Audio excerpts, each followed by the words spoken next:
Good morning. We're going to start with a pop quiz today. All right? So you're going to vote by raising your hand. How many of you have ever said you were sorry when you didn't mean it? Oh, wow. Almost unanimous, all right? How many of you have ever said you were sorry when you knew you were right? Okay. Yeah, a few of you have stuck to your guns when you were right, but most of you. All right? How many of you have ever said you were sorry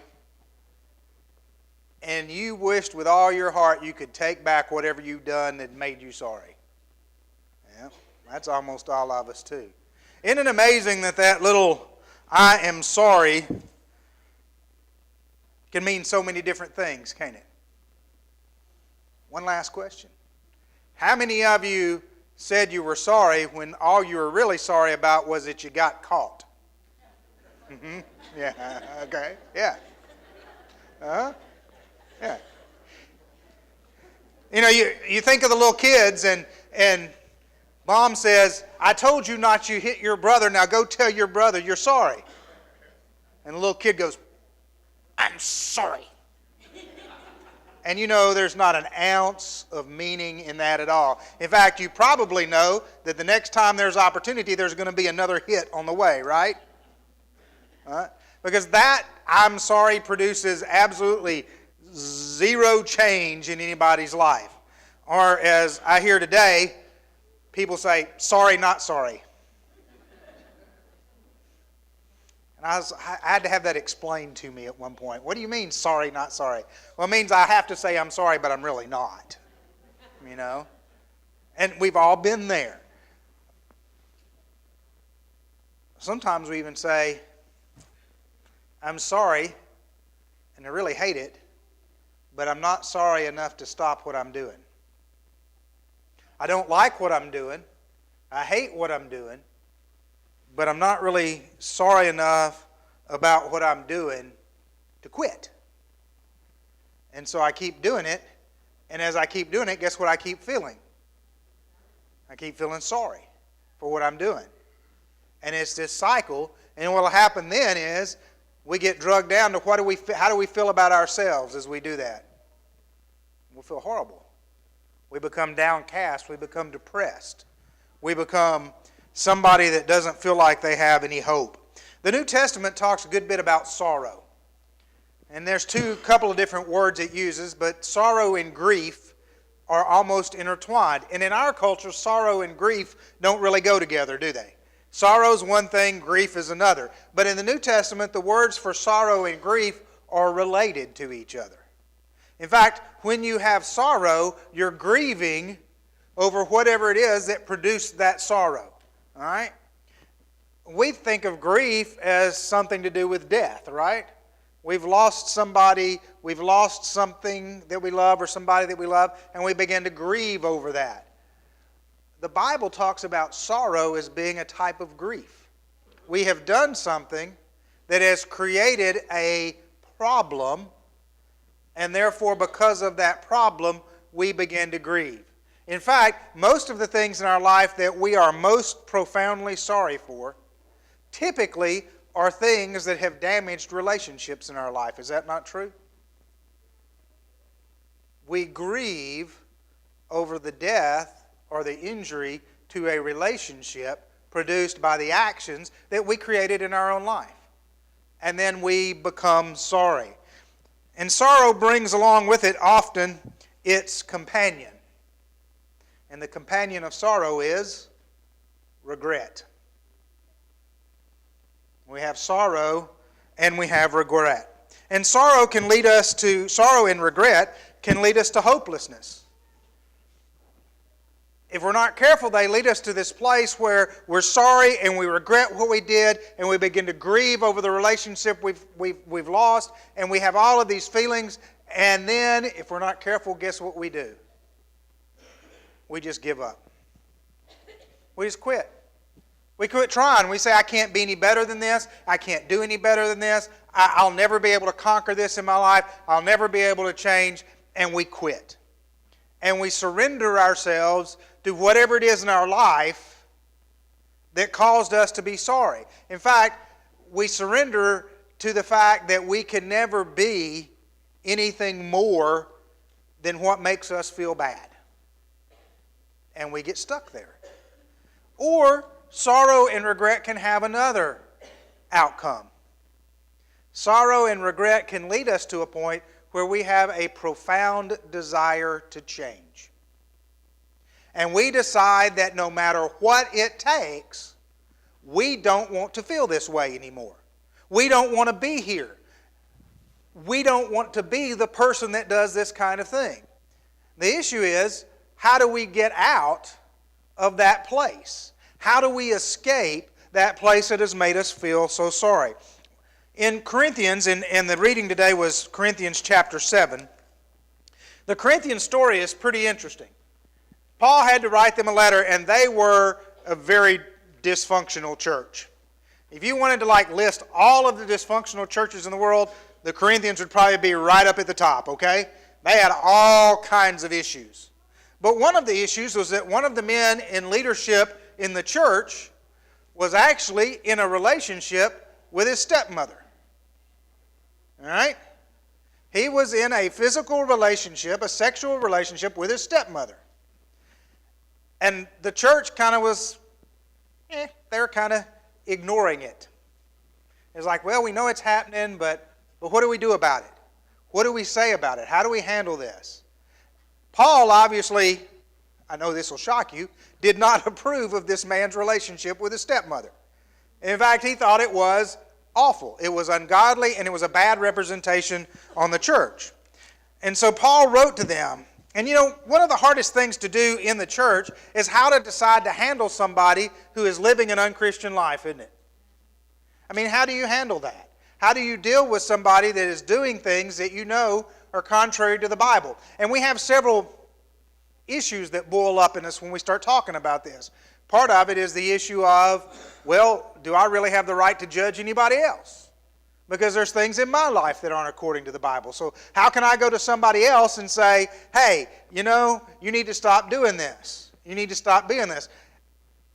My answer to that is, all of us have health issues, right? Almost all of us have health issues. But if you saw somebody with a health issue and you knew that that health issue was going to kill them and you also knew how to fix it, would you go tell them? Well, sure. But the problem is we don't look at sin as a disease. We look at sin as something to blame somebody for. And so when we go to somebody and say, hey, look, if you keep along doing this, it's going to hurt you. It's going to really hurt. We get a little worried about it. We look at somebody and we try to say, how do we reject the sin without making the sinner feel rejected? How do we tell somebody, I love you with all my heart, but we need to work on this? And it's funny to me that we do it pretty good with these ladies over here, okay? We don't have any problem going to these ladies and go, hey, those drugs are going to kill you. You need to stop those drugs, and if you want to get off of them, here's how you need to act. And guess what? If you don't act, we're going to ask you to leave the program. I mean, that's what we do, right? But to this group over here, you know what we say? Not the same thing. We can say, this is going to kill you, this is the wrong thing, but if you don't do this, we'll go like this. And I know, that's what I kind of want people to do in my life. When I'm not doing right, I kind of want y'all to go like this. Don't call me on the carpet. It's a challenge, and Paul knew that challenge. And when you read 1 Corinthians 7, he says in one way he was sorry that he had to write to them so harshly, but in another way he wasn't sorry. All right? It was almost sorry, not sorry. I'm sorry I had to do this, but in another way, I'm not really sorry I had to do this. It's a tough struggle the church has to do with. Paul said, pull back from the man. If you really read it, Paul didn't say, tell this guy you don't love him anymore. That is not what he said.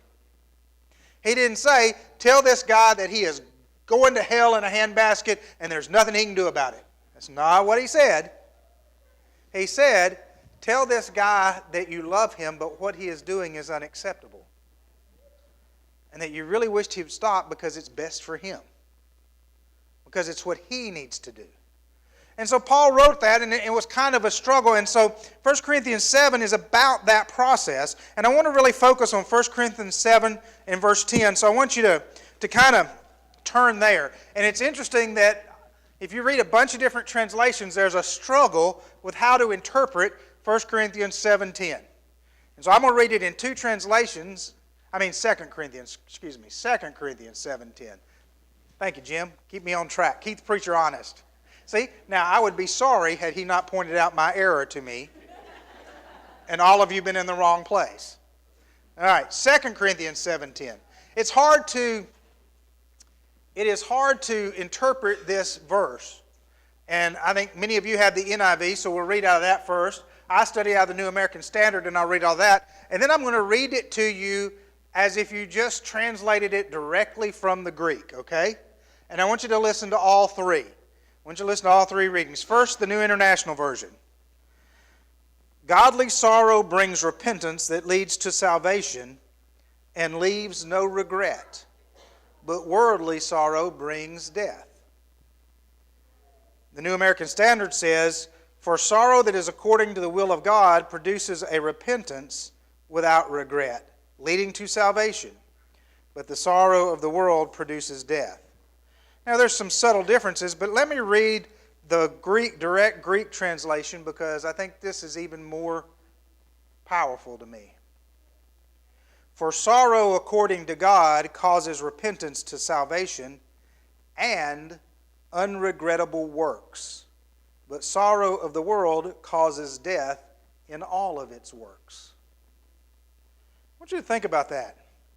Would you rather have and do things that are going to cause death, or would you rather have and do things that are going to cause you to do unregrettable things in your life? I mean, that's a phrase we don't use, unregrettable, I know. But think about it. That phrase, unregrettable works, just kind of captured my attention, and I started wondering, what is unregrettable works? Well, let's start with saying, what are some regrettable works? I don't know a single person I've ever met that woke up with a hangover after having gotten extremely drunk that said, I regret I didn't have 2 extra beers last night.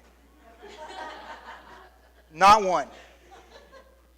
I have never met anybody who got sober who said, man, I like my sobriety, but I just wish I'd stayed high for 2 years longer. It would have just been perfect if I had just stayed high 2 years longer. I don't know anybody that says that. I don't know anybody who says, well, the thing I regret is I haven't lost 3 more friends to being angry. If I just gotten angry with 3 more friends and they quit talking to me, it'd be perfect. Well, I haven't known anybody who said, hey, if I had told 4 or 5 more lies in my life, that would have been perfect. I just regret I haven't told enough lies. Or I regret I've only ruined 2 marriages. If I could have ruined 3, that would have been perfect. You know anybody who says things like that? No. In fact, what we say is, when we wake up with a hangover, if we happen to go that route, is, I regret I started the first beer. What we say when we got sober is, I regretted the time I ever tried the first drug. When we lose a friend to anger, we say, I regret the first time I ever got angry. We regret those things. But have you ever said, boy, I just regret that I told my children I loved them too much. I wished I had said it less. Have you ever said, boy, you know what? I regret that I spent so much time with my family. I wished I'd spent more time away from them and at work because, boy, I just regret I spent that much time with them. I haven't ever heard anybody say that. Have you ever heard anybody say, well, you know, I regret that I have too many friends. Wish I could have run a few of them off. There's just too many people in my life. I regret that people trust me and believe in me. I wish they would just think I was a liar a few more times.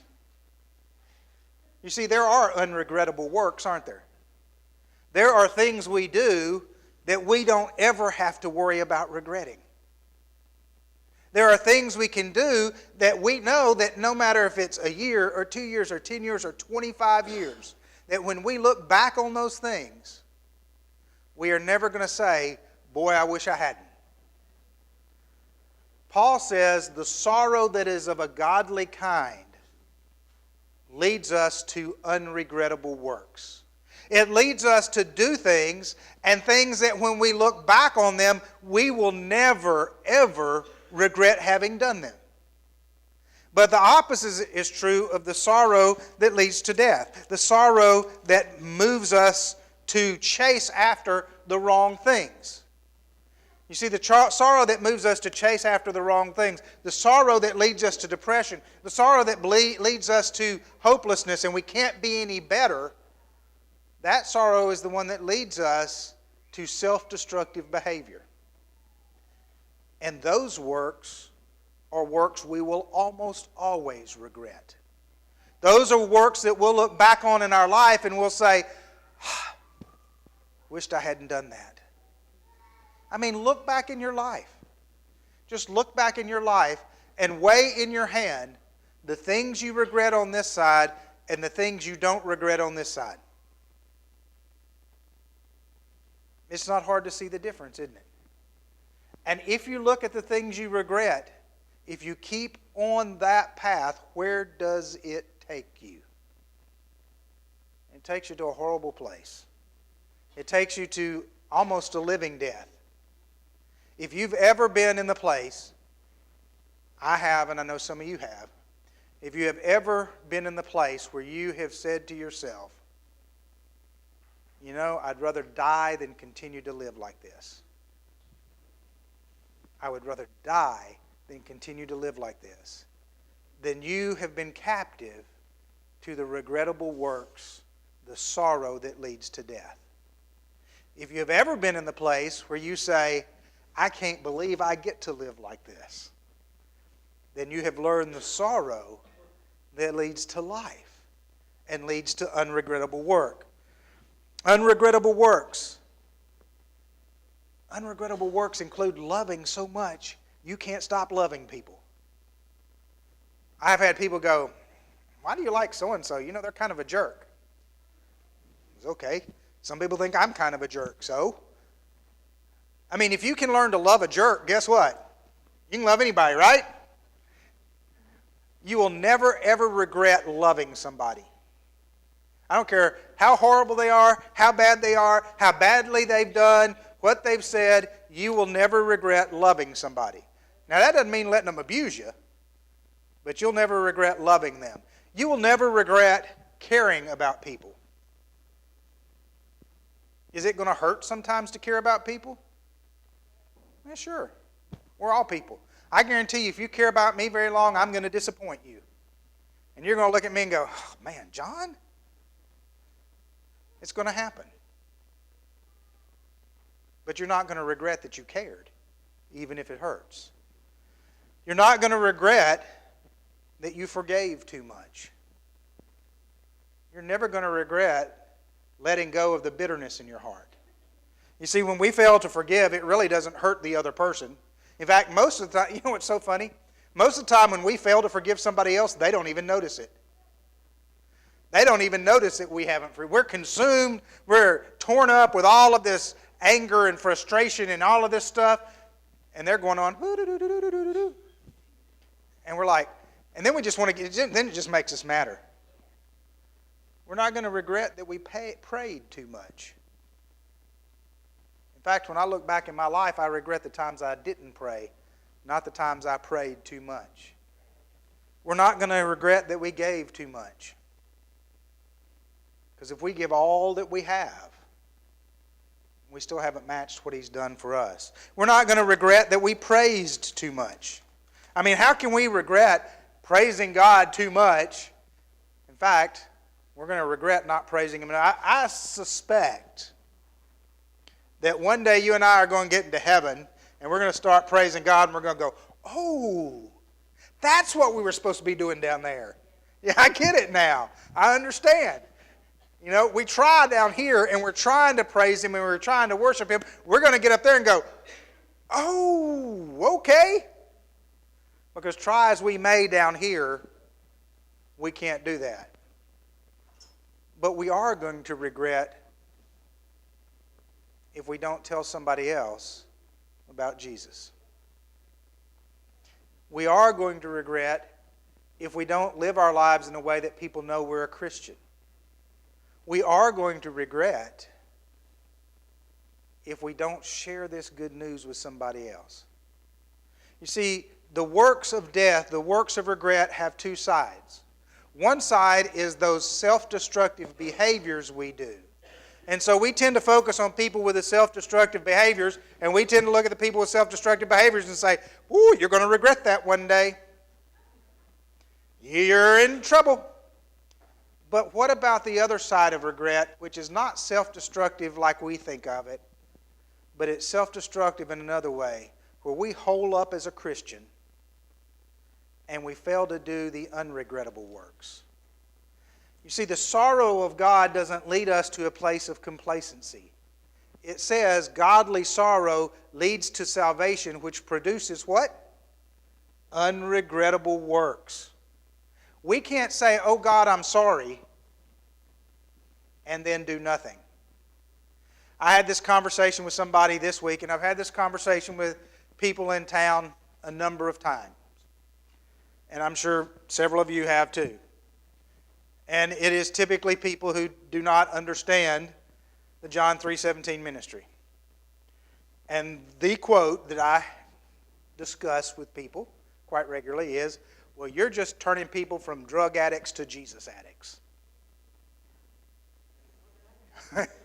Yeah, I finally started saying okay, I thought I had to kind of fight that and defend that, but you're just turning people from drug addicts to Jesus addicts. And I have struggled with how do you respond to that? How do you deal with that? How do you make them understand? And what comes back to me is the parable that Jesus told about the demon. And the demon is inhabiting the man's life and controlling the man's life, and then the demon is cast out. But nothing goes into the man's life. Nothing goes into the man's life. And so the demon comes back and finds the house clean and put in order and ready and fixed up and says, ooh, let's bring a bunch more of my friends and let's move in. And the last state of that man is worse than the first state of that man was. So often we think of the regrettable works of destruction in our life and we want to get rid of them. I want to quit being angry. I want to quit lying. I want to quit all of these things that destroy my life. I can see what they do to my life and I want to quit them. And so we start trying to stop those things. But you know what we don't do? We don't replace them. We don't put anything in our life that replaces them. This in chapter 7 of 2 Corinthians is about replacement. You see, godly sorrow takes what has happened in our life and we are sorry it's happened. And it leads us to salvation. But notice it doesn't stop there. That salvation produces unregrettable works. Please note, I'm not saying you got to work to be saved. If you notice the layout of the Greek, all right, the sorrow leads you to salvation. The salvation produces the unregrettable works. All right?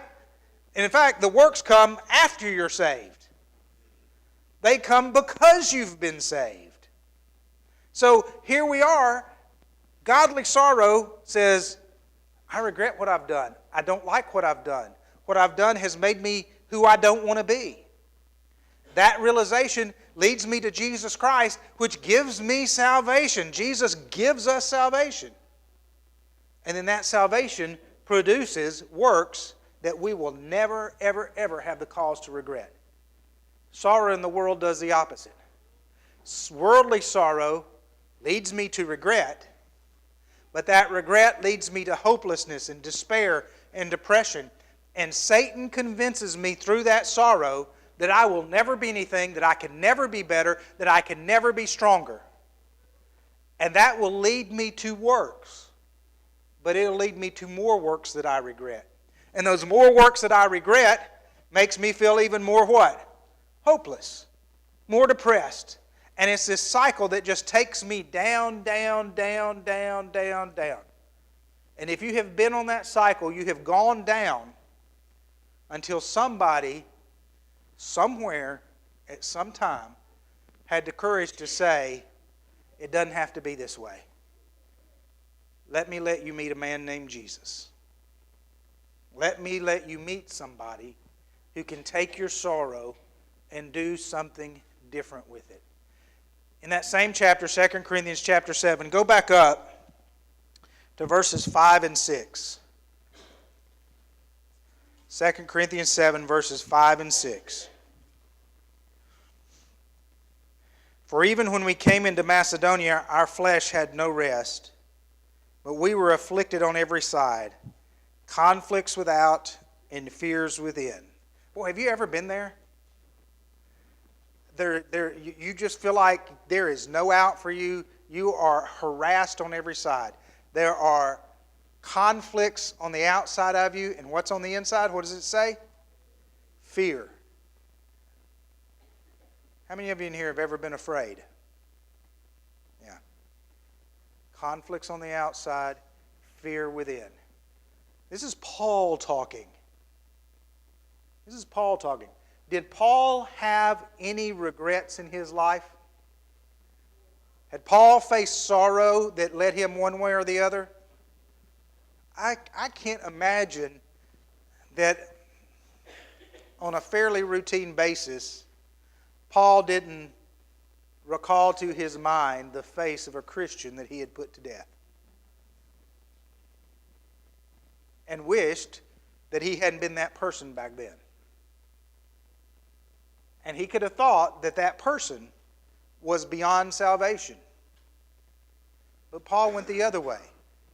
Paul went the other way. In fact, in verse 6 he says, and this is, your translation is probably going to say the downcast, but New American Standard says, but God who comforts the depressed comforted us by the coming of Titus.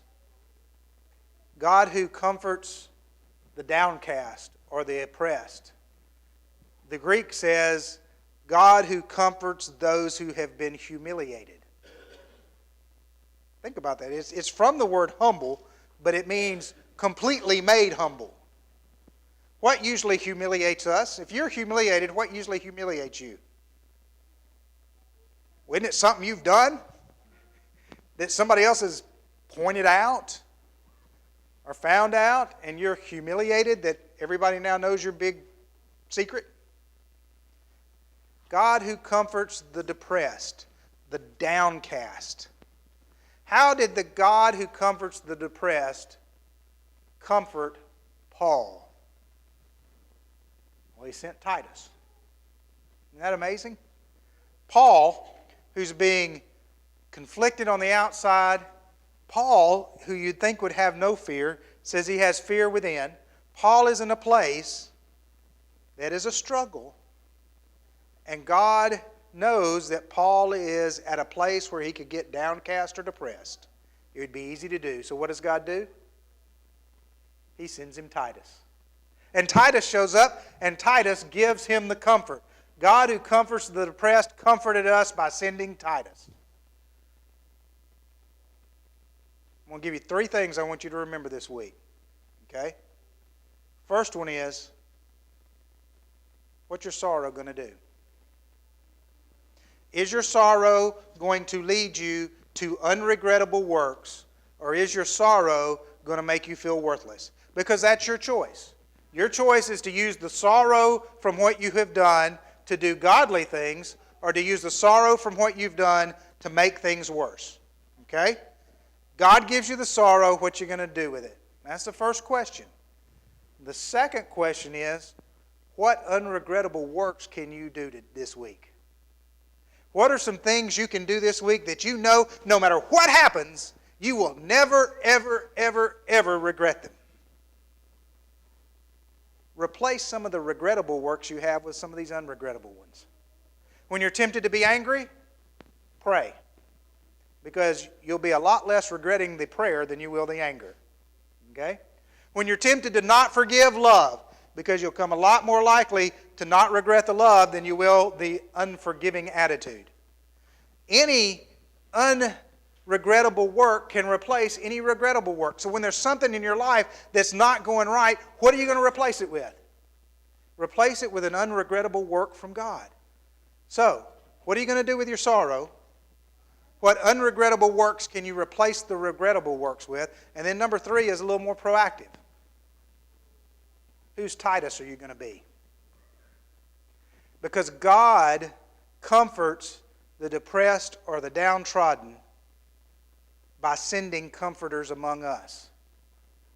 We are called to be the ones who make sure the sorrow people feel is the sorrow that leads to life, not the sorrow that leads to death. God uses us. One of the things you can replace in your life with some of the regrettable works is figuring out whose Titus you're going to be this week.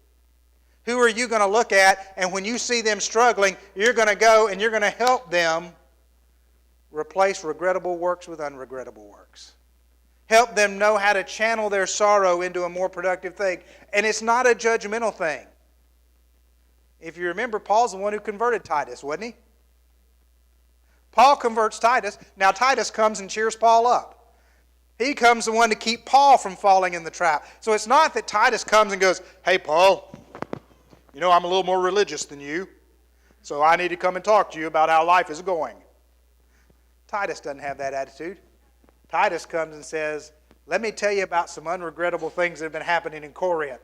Let me tell you about how your life made a difference, Paul. Let me tell you." And so while Paul is feeling all of this affliction from outside and fear from inside, Titus comes and says, "Let me show you the unregrettable things you've already been doing, Paul. You just need to keep at it. You just need to keep at it." And all of a sudden, Paul is what? He's empowered to go further. He's empowered to be more. And all of that conflict and affliction and all of that was surrounding him now becomes something that he can use for God. What are you going to do with your sorrow? What unregrettable works are you going to use to replace the regrettable ones in your life? And whose Titus are you going to be this week? You see, God gives us a lot of choices.